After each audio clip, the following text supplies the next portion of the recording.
હવે એક મજાની વાત કરીએ. તમે તમારા પોતાના અકાઉન્ટ પર એ રીલનો નાનો ટુકડો છે કે તમે બહુ ગંભીરતાપૂર્વક કીધું છે, એક દર્દ સાથે કીધું છે કે નેટવર્ક બનાવો છો. તો એનું જરાક અમને વિસ્તારથી કહો કે નેટવર્ક અમે કેમ બનાવીએ. અને અમને આમ પોડકાસ્ટમાં બિઝનેસ ઓનર્સ આવ્યા છે મારા, કે જે અમને બિઝનેસના પ્લાનિંગ, કમ્યુનિકેશન, સેલ્સ એ શીખડાવે એવા લોકો આવ્યા છે. અને તમે આ એક સમજ આપી છે અમને સ્ટેજ પરથી કે નેટવર્ક બનાવો છો ભાઈ, તો એનું મર્મ કયો અમને.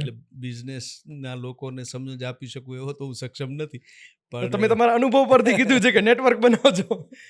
પણ હું જે બોલ્યો છું એનો અર્થ મને ખબર છે કે વિસ્તાર આપો. સમય લોકોએ પોતાનું નેટવર્ક એટલે પોતાનો એક વર્ગ, એને કેવી રીતે મેન્ટેન કરવો, પોતાના ક્ષેત્રના એવા કયા લોકો છે કે જે પોતાને લાભ કરતા છે, પોતાને વધારે પ્રસિદ્ધ થવામાં મદદ કરે, પોતાના કાર્યક્રમોમાં મદદ કરે, એવા લોકોને સાચવવા, એવા લોકોની થોડીક આમ જે કાંઈ આપણને એ શબ્દ પ્રયોગો ન ગમે પણ એની હાજી ને એવું બધું કરવાનું ને એવું પણ કરતા હોય છે લોકો.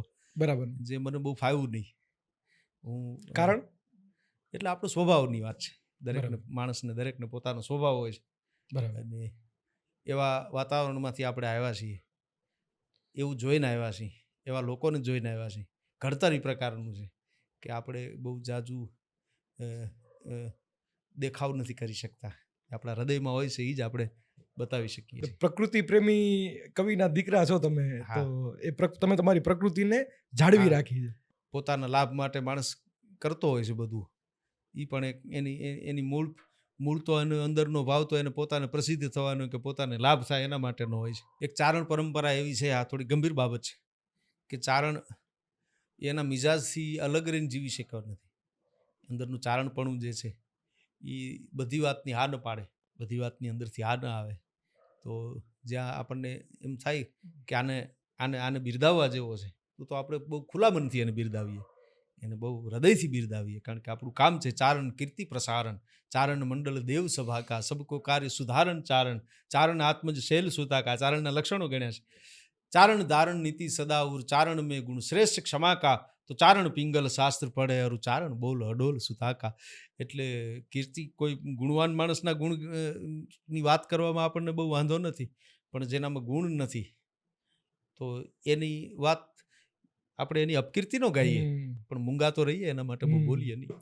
એ કદાચ વ્યક્તિ વિશેષ ન હોય પણ એ સંદર્ભ વિશેષ વાત હોય, ગુણ વિશેષ વાત હોય. એ વ્યક્તિના કોઈ પ્રશંસામાં નહીં પણ એના ગુણની પ્રશંસામાં હોય. ગુણની જ અહીંયા પ્રશંસા જે થાય છે ગુણ, એમાં બે વાત છે. જો પ્રશંસા એક એવો વિષય છે કે આપણે કોઈની પ્રશંસા કરીએ ને ત્યારે એનામાં ગુણ હોય એટલે આપણે એની પ્રશંસા કરીએ. અને બીજો એક વિષય એ છે કે આપણે એની પ્રશંસા કરી છે એટલે હવે એને એ ગુણ કેળવ્યા વગર છૂટકો નહીં.